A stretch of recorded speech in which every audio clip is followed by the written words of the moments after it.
ഇനി മറ്റു പത്രങ്ങളിലേക്ക് പോകുന്നതിന് മുമ്പ് വളരെ രസകരമായി നിങ്ങൾക്കൊരു കാര്യം കാണിച്ചു തരാം. നമ്മുടെ പാർട്ടി പത്രം, ദേശാഭിമാനി പത്രം എന്താണ് ഈ കാര്യത്തിലൊക്കെ പറയുന്നത്? മാതൃഭൂമിയും കേരള കൗമുദിയും മാധ്യമവും ഒക്കെ നമുക്ക് അത് കഴിഞ്ഞിട്ട് പരിശോധിക്കാം. ഈ ഇന്നത്തെ പത്രങ്ങളിലെ ഏറ്റവും പ്രധാനപ്പെട്ട വാർത്തകൾ, ഇപ്പം മലയാള മനോരമയുടെ ഒരു അവലോകനത്തിൽ നിന്ന് നമുക്ക് മനസ്സിലായത് ഇന്നത്തെ പത്രത്തിലെ ഏറ്റവും പ്രധാനപ്പെട്ട വാർത്തകൾ എന്ന് പറയുന്നത് ഒന്ന് വൈദ്യുതി ചാർജ് വർദ്ധിപ്പിച്ചതാണ്. വൈദ്യുതി ചാർജ് വർദ്ധിപ്പിച്ചെന്നുള്ളതാണ് കേരളത്തിലെ ജനങ്ങളെ ബാധിക്കുന്ന ഏറ്റവും പ്രധാനപ്പെട്ട പ്രശ്നം. രണ്ടാമത് നവീൻ ബാബുവിന്റെ പ്രശ്നം തന്നെ. നവീൻ ബാബുവിന്റെ മരണത്തില് നവീൻ ബാബുവിനൊപ്പമാണ് എന്ന് പറയുമ്പോഴും നവീൻ ബാബുവിനൊപ്പമല്ല. CBI ഇവിടെ വരണ്ട, ഞങ്ങളെ പോലീസ് അന്വേഷിച്ചാൽ മതി, ഞങ്ങളെ പോലീസ് അന്വേഷിച്ചാൽ മതി എന്ന് പറയുന്ന വാർത്ത. ഈ വാർത്തകൾ എങ്ങനെയാണ് പിന്നീട് ഈ അമിത്ഷാ പറഞ്ഞ കാര്യങ്ങൾ, അതായത് കഴിഞ്ഞ നവംബർ 13-നാണ് ഏറ്റവും അവസാനം 5 മാസത്തെ മുമ്പ് നടന്നൊരു ദുരന്തത്തെ കുറിച്ച് കഴിഞ്ഞ 3 ആഴ്ചകൾക്ക് മുമ്പ് മാത്രമാണ് നിങ്ങൾ റിപ്പോർട്ട് നൽകിയതെന്ന് പറയുന്ന അമിത്ഷായുടെ വാർത്ത. ഈ വാർത്തകളൊക്കെ എങ്ങനെയാണ് നമ്മുടെ പത്രം, സഖാക്കന്മാരുടെ പത്രം എങ്ങനെയാണ് ഈ വാർത്തകളൊക്കെ കൊടുത്തതെന്ന് വളരെ കൗതുകമാണ്. ഇതാണ് ഇന്നത്തെ ദേശാഭിമാനിയുടെ 1-ാമത്തെ പേജ്. 7 റോഡിന് അംഗീകാരം എന്നുള്ള വാർത്തയാണ് മെയിൻ സ്റ്റോറി. നിതിൻ ഗഡ്കരിയുമായുള്ള പിണറായി വിജയന്റെയും മരുമോന്റെയും ചർച്ച അതവിടെ കിടക്കട്ടെ. സഹായമില്ല പെരുന്നുണയുമായി അമിത്ഷാ. നമുക്ക് ആദ്യം തന്നെ അമിത്ഷാ പറഞ്ഞെടുക്കാം. തലക്കെട്ട് കണ്ടല്ലോ, സഹായമില്ല എന്ന് അമിത്ഷാ പറഞ്ഞിട്ടില്ല. ഈ കള്ളത്തരം എഴുതുന്ന ലോകത്തിലെ പത്രം തന്നെ അതെന്താ വിശേഷിപ്പിക്കുക? സഹായമില്ല പെരുന്നുണയുമായി അമിത്ഷാ. ദേശാഭിമാനി പറയാണ്, പെരുന്നുണയുമായി അമിത്ഷാ. ഞങ്ങൾ സത്യസന്ധന്മാർ, പിണറായി വിജയൻ സത്യസന്ധൻ, MV ഗോവിന്ദൻ സത്യസന്ധൻ, PP ദിവ്യ സത്യസന്ധ, P ശശി സത്യസന്ധ. ഞാൻ പറഞ്ഞത് തെറ്റിപ്പോയിട്ടില്ലല്ലോ.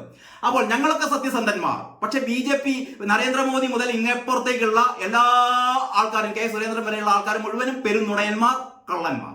ഇതാണ് ഈ പാർട്ടി പത്രം പറഞ്ഞുകൊണ്ടിരിക്കുന്നത്. പറഞ്ഞ് അവസാനം ഉപ്പ് വെച്ച കലം പോലെ ആയി മാറി എന്നുള്ളത് വേറെ കഥ, അത് പിന്നെ പറയാം.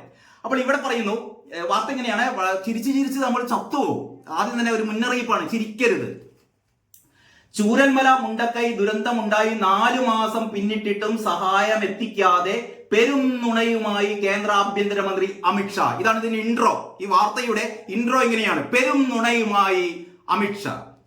ഇനി പറയുന്നു, സഹായം ആവശ്യപ്പെട്ട് കേരള MP-മാർക്കുള്ള മറുപടിയിലാണ് സംസ്ഥാനം നിവേദനം നൽകാൻ വൈകി എന്ന് കള്ളം പറഞ്ഞത്. 2-ാമത്തെ വരിയിലും കള്ളം. അമിത്ഷാ വീണ്ടും കള്ളം പറയുന്നു. അതായത് സംസ്ഥാന MP-മാർ നൽകിയ നിവേദനത്തിന് മറുപടിയായി അമിത്ഷാ കള്ളം പറയുന്നു. ഇനി കള്ളം പറഞ്ഞ എന്താണെന്ന് പറയുന്നു കേട്ടോ. പുനരധിവാസത്തിന് 2219 കോടി രൂപ സഹായം ആവശ്യപ്പെട്ട് നവംബർ 13-ന് കേരളം നൽകിയ വിശദമായ നിവേദനത്തെ അമിത്ഷാ അടുത്തിടെ മാത്രം നൽകിയതായി അമിത്ഷാ. അതായത് 3 ആഴ്ച മുമ്പ്, അതായത് നവംബർ 13-ന്.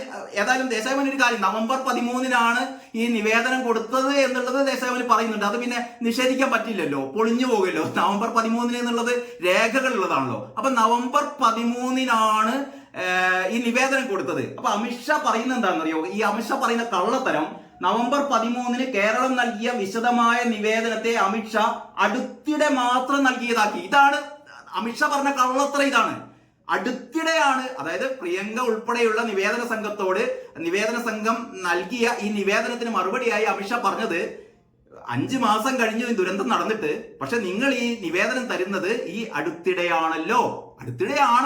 നവംബർ 13 എന്ന് പറഞ്ഞാൽ പ്രിയപ്പെട്ട ദേശാഭിമാനിയുടെ പത്രാധിപന്മാരെ, ഈ നവംബർ 13 എന്ന് പറഞ്ഞാൽ പിന്നെ അടുത്തിടെയല്ലേ? 3 ആഴ്ച മുമ്പ് മാത്രമാണ്. 5 മാസം മുമ്പ് നടന്ന ഒരു ദുരന്തത്തെ കുറിച്ച് 3 ആഴ്ച മുമ്പ് തന്ന ഒരു നിവേദനത്തെ പിന്നെ എന്താ പറയേണ്ടത്? അപ്പൊ ഈ അടുത്തിടെ എന്ന് അമിത്ഷാ പറഞ്ഞതാണ് ലോക കള്ളത്തരം. ഇതാണ് സഹായമില്ല പെരുന്നുണയുമായി അമിത്ഷാ. എന്താണ് നുണ പറഞ്ഞത്? അതായത് ഈ പറയുന്ന 5 മാസത്തിന് ശേഷം നവംബർ 13-ന് നൽകിയ ഒരു നിവേദനത്തെ കുറിച്ച് 3 ആഴ്ചകൾക്ക് ശേഷം അമിത്ഷാ പറഞ്ഞത് ഈ അടുത്തിടെയാണല്ലോ നൽകിയത്. 3 ആഴ്ച എന്ന് പറഞ്ഞാൽ അടുത്തിടെയാണ്. ഇതുമായിട്ട് കമ്പയർ ചെയ്യണം നിങ്ങൾ. 5 മാസം എന്ന് പറയുന്ന ഒരു ദുരന്തത്തിന്റെ റിപ്പോർട്ട് 3 ആഴ്ചകൾക്ക് മുമ്പ് മാത്രം നിവേദനം നൽകിയപ്പോൾ അമിത്ഷാ പിന്നെ അതല്ലാതെ എന്ത് പറയാനാണ്? എന്നിട്ട് അമിത്ഷായെ കള്ളനാക്കുന്നു. സമ്മതിച്ചു കൊടുക്കണം. എന്നിട്ട് പറയുന്നു, പുനരധിവാസത്തിൽ പ്രധാനമന്ത്രി ഉറപ്പ് നൽകിയിട്ടുണ്ട്. ഇത് പാലിക്കും വിധമുള്ള നടപടിക്ക് സംസ്ഥാനം വലിയ കാലതാമസം വരുത്തുന്നു. ദുരന്തമുണ്ടായി 3.5 മാസത്തിന് ശേഷവും വിലയിരുത്തൽ നിവേദനം സമർപ്പിച്ചില്ല. അടുത്തയിടെ മാത്രമാണ് 2219 കോടിക്ക് നിവേദനം നൽകിയത്. കേന്ദ്ര സംഘം നൽകുന്ന റിപ്പോർട്ടിന്റെ അടിസ്ഥാനത്തിൽ ആവശ്യമായ സഹായം നൽകും.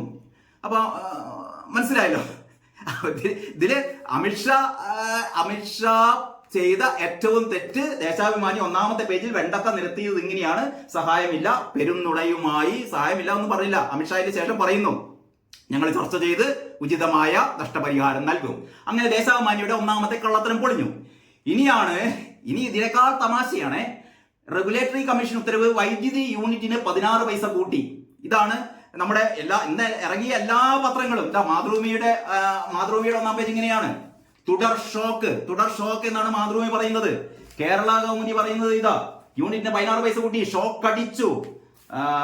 മാധ്യമം പറയുന്നു, വൈദ്യുതി നിരക്ക് വർദ്ധിപ്പിച്ചു, 1.5 അടി. പക്ഷെ ദേശാഭിമാനിക്ക് ഇതൊന്നും അടിയും അല്ല, ഷോക്കും അല്ല, ഒന്നുമല്ല. കാരണം ഞങ്ങളുടെ സർക്കാർ ഇങ്ങനെ കൂട്ടും, പക്ഷെ അതൊക്കെ നല്ലതിന് വേണ്ടിയിട്ടാണ്. അതായത് ഇതാണ് മറ്റു പത്രങ്ങളൊക്കെ മെയിൻ സ്റ്റോറിയാക്കി ജനങ്ങളുടെ ആ നീറുന്ന പ്രശ്നങ്ങൾ അവതരിപ്പിച്ചപ്പോൾ നമ്മുടെ പാർട്ടി പത്രം ഗോവിന്ദമാഷ് പറയുന്ന ഈ പത്രം മാത്രം വായിച്ചാൽ മതി എന്നാണ് പറയുന്നത്. നിങ്ങൾ ദേശാഭിമാനി മാത്രമേ വായിക്കാൻ പാടുള്ളൂ. ബാക്കി മുഴുവനും വലതുപക്ഷ ജീർണതകൾ ഉൾക്കൊള്ളുന്ന പത്രങ്ങളാണ്. സത്യം പറയുന്ന പത്രം ഇത് മാത്രമാണ് എന്ന് കള്ളം മാത്രം പറയുന്ന ഒരു പത്രത്തെ ചൂണ്ടിക്കാട്ടി ഗോവിന്ദമാഷ് പറയുമ്പോൾ, പ്രിയപ്പെട്ട സഖാക്കൾ, നിങ്ങൾ തീരുമാനിക്കുക എന്ത് ചെയ്യണമെന്ന്. ഈ പത്രം വായിക്കണം, അതല്ല വേറെ എന്തെങ്കിലും ആവശ്യത്തിന് ഉപയോഗിക്കണമെന്ന് നിങ്ങൾ തീരുമാനിക്കുക. അപ്പൊ ഇതിൽ ഈ വാർത്തയും കൂടി നമുക്ക് നോക്കാം. വൈദ്യുതി യൂണിറ്റിന് 16 പൈസ കൂട്ടി. അത്രയേ ഉള്ളൂ. നമ്മുടെ മന്ത്രി പറഞ്ഞ പോലെ 16 പൈസ കൂട്ടി. ആകെ 16 പൈസയേ ഉള്ളൂ. 16 പൈസയെ ഈ ഒറ്റ പൈസ നമുക്ക് കിട്ടില്ല. എങ്ങനെയാണ് 16 പൈസ എന്ന്? അപ്പൊ ഇവരുടെ ഈ വാർത്തയുടെ തലക്കെട്ട് കണ്ടാൽ തോന്നുന്നത് എന്താണെന്നറിയോ? വിഷമിക്കുന്നു വേണ്ട, ഒരു 16 പൈസ 2 മാസം കൂടുമ്പോ നിങ്ങളൊരു 16 പൈസ അങ്ങോട്ട് കൊടുക്കണം. അത്രയേ ഉള്ളൂ എന്നാണ് നമുക്ക് ഈ തലക്കെട്ട് കാണുമ്പോൾ തോന്നുക. ഉപയോക്താക്കൾക്ക് അധിക ബാധ്യത വരാതെ. ഇതിന്റെ ഇൻട്രോ എത്ര പണിപ്പെട്ടിട്ട് ഇതിന്റെ ഈ സഖാത്തിയോ സ്വന്തം ലേഖികയാണ്. തിരുവനന്തപുരത്ത് നിന്ന് ഏതോ ഒരു മുന്തിയ ലേഖിക എഴുതിയ വാർത്തയാണ്. വായിച്ച് ചിരിക്കരുത്, നിങ്ങൾ ഇത് കേട്ട് ചിരിക്കരുത്. ഉപയോക്താക്കൾക്ക് അധിക ബാധ്യത വരാതെയും ഇളവുകൾ ഒരുപാട് നിലനിർത്തിയും വൈദ്യുതി നിരക്കിൽ നേരിയ വർധന. യൂണിറ്റിന് ശരാശരി 16 പൈസ വർദ്ധിപ്പിച്ചാണ് വൈദ്യുതി റെഗുലേറ്ററി കമ്മീഷന്റെ ഉത്തരവ്. പുതുക്കിയ നിരക്ക് ഡിസംബർ 5 മുതൽ പ്രാബല്യത്തിൽ. ഓക്കെ, കേന്ദ്ര നയം മൂലം ഇതര സംസ്ഥാനങ്ങളിൽ നിന്ന് വൈദ്യുതി എത്തിക്കുന്നതിന്റെ കൂടിയ ചെലവും ഉപയോഗത്തിലെ വർധനയും സൃഷ്ടിച്ച ബാധ്യത മറികടക്കാനാണ് നടപടി. ചെലവ് കൂടുമ്പോഴും നിരക്ക് വർദ്ധിപ്പിക്കാതെ പ്രതിസന്ധി പരിഹരിക്കാനുള്ള ശ്രമത്തിലായിരുന്നു സർക്കാരും KSEBയും. 2024-25 സമ്മർ താരിഫ് ഉൾപ്പെടെ യൂണിറ്റിന് ശരാശരി 27 പൈസയും 2025-26 ശരാശരി 27 പൈസയും 26-27 ശരാശരി 9 പൈസയുടെയും വർധനവ് ബോർഡ് ആവശ്യപ്പെട്ടിരുന്നു. എന്നാൽ 2024-25 16 പൈസ, 2025-26 12 പൈസ എന്നിങ്ങനെയാണ് കമ്മീഷൻ അംഗീകരിച്ചത്. 2025-27 വർധന പരിഗണനയിലില്ല. ഇതാണ് വാർത്ത. എന്ന് പറഞ്ഞാൽ വെറും 16 പൈസയുടെ നേരിയ വർധനവ് മാത്രമാണ്. അപ്പം സഖാക്കന്മാരൊക്കെ ഒന്ന് പോയി ഇൻകിലാബ് വിളിച്ചാട്ടെ. ഈ സർക്കാർ മൂന്നാമതും അധികാരത്തിൽ വരട്ടെ. കാരണം ദേശാഭിമാനി ഉള്ളപ്പോൾ നമുക്ക് എന്തറിയില്ല? ദേശാഭിമാനി ഉള്ളപ്പോൾ നമുക്ക് വിലക്കയറ്റം അറിയില്ല, വൈദ്യുതി ചാർജ് വർദ്ധിപ്പിച്ചതറിയില്ല. നേരിയ വർധന, ഇളവുകൾ ഒരുപാട് നേരിയ വർധന. ഇളവുകൾ എന്ന് പറഞ്ഞാൽ ഈ അടിസ്ഥാനപരമായി 40 യൂണിറ്റിലൊക്കെ താഴെ വൈദ്യുതി ഉപയോഗിക്കുന്നവർക്ക് ഈ ചാർജ് വർധന ബാധകമല്ല എന്നുള്ളതാണ് വലിയ ഇളവ്. അങ്ങനെ വൈദ്യുതി ഉപയോഗിക്കുന്ന ആൾക്കാർ ഇവിടെ വളരെ നിസ്സാരമായ വളരെ നിസ്സാര എന്നുള്ള രീതിയിൽ കാണിക്കുന്ന കുറച്ച് ആൾക്കാർ മാത്രമേ ഉള്ളൂ. ആ രീതിയിൽ ഒരു ബൾബ് മാത്രം കത്തിക്കുന്ന വീടുകളിൽ ഈ വർധന ബാധകമല്ല. അതാണ് ദേശാഭിമാനി എന്ന് പറയുന്നത്. ഇതിന്റെ വേറൊരു കള്ളത്തരണ്ട് നമ്മുടെ P. രാജീവിന്റെ ടീകോമിനെ ഒഴിവാക്കൽ ആരോപണങ്ങൾ കെട്ടുകഥ. ടീകോമിന്റെ ആരോപണങ്ങളൊക്കെ കെട്ടുകഥ എന്ന് പറയുന്ന വേറൊരു കള്ളക്കഥ. അപ്പോൾ 3 പെരുങ്കള്ളങ്ങളാണ് ദേശാഭിമാനി 1-ാം പേജിൽ കുത്തി നിറച്ചത്. ഇനി ഒരൊറ്റ വാർത്ത കൂടി നമുക്ക് തെരഞ്ഞു പോകണം. അതേത് വാർത്തയാണെന്ന് മനസ്സിലായല്ലോ. നവീൻ ബാബുവിന്റെ വാർത്ത ദേശാഭിമാനി എങ്ങനെയാണ് കൊടുത്തത്, എവിടെയാണ് കൊടുത്തത് എന്ന് നമുക്ക് തിരയാം. ഉള്ളിലെ പേജുകളിലേക്ക് പെട്ടെന്ന് നോക്കിയാൽ കാണില്ല കേട്ടോ. പെട്ടെന്നൊന്നും നോക്കിയാൽ കാണില്ല, പക്ഷെ ഞാൻ നോക്കി കണ്ടുപിടിച്ചു. ഒരുപാട് നേരത്തെ ശ്രമഫലമായി ഈ 5-ാം പേജ് ഒറ്റ നോട്ടത്തിലൊന്നും കാണില്ല. 5-ാം പേജിൽ കിനാവ് കാണാൻ പഠിപ്പിക്കും, വേറൊരു രസകരമായ വാർത്ത. നവീൻ ബാബുവിലേക്ക് വരാം. വിലക്രമീകരണം സപ്ലൈകോയെ പിടിച്ചു നിർത്താൻ ദേശാഭിമാനിക്ക് ഇന്ന് അവാർഡ് കൊടുക്കേണ്ട വാർത്തയാണ്. വില ക്രമീകരണം. അതായത് വില ക്രമീകരണം എന്ന് പറഞ്ഞാൽ എന്താണെന്ന് മനസ്സിലായോ നിങ്ങൾക്ക്? വിലക്കയറ്റത്തെയാണ് ദേശാഭിമാനി പത്രം വില ക്രമീകരണം, പുതിയൊരു വാദകമാണ്. വിലക്കയറ്റം എന്ന് പറയരുത്. കാരണം സപ്ലൈകോവിൽ ഒരു സാധനത്തിനും വില കൂട്ടില്ല, വില കയറ്റില്ല. ഞങ്ങൾ ക്രമീകരിക്കും, വില ക്രമീകരിക്കും. അപ്പൊ വില ക്രമീകരണം സപ്ലൈകോയെ പിടിച്ചു നിർത്താൻ എന്നാണ് നമ്മുടെ ആരാധ്യനായ മന്ത്രി GR അനിൽ പറയുന്നത്. അതിങ്ങനെയാണ്: സപ്ലൈകോയിൽ ഉൽപ്പന്നങ്ങളുടെ വില കുറച്ച കാര്യം മാധ്യമങ്ങൾ പറയുന്നില്ലെന്ന് ഭക്ഷ്യമന്ത്രി GR അനിൽ. അനിലിന് വലിയ സങ്കടം. സപ്ലൈകോയിൽ ഞങ്ങൾ കുറെ സാധനങ്ങൾക്കൊക്കെ വില കുറച്ചു, അതാരും പറയുന്നില്ല. ഈ 30% സബ്സിഡി വെട്ടിക്കുറച്ച് വില കൂട്ടിയതിനു ശേഷം 1-2 സാധനങ്ങൾക്ക് വില കുറച്ചത്രേ, അത് മാധ്യമങ്ങൾ പറയുന്നില്ല. ഒരുപാട് സാധനത്തിന് വില കൂട്ടുകയും ചെയ്തു.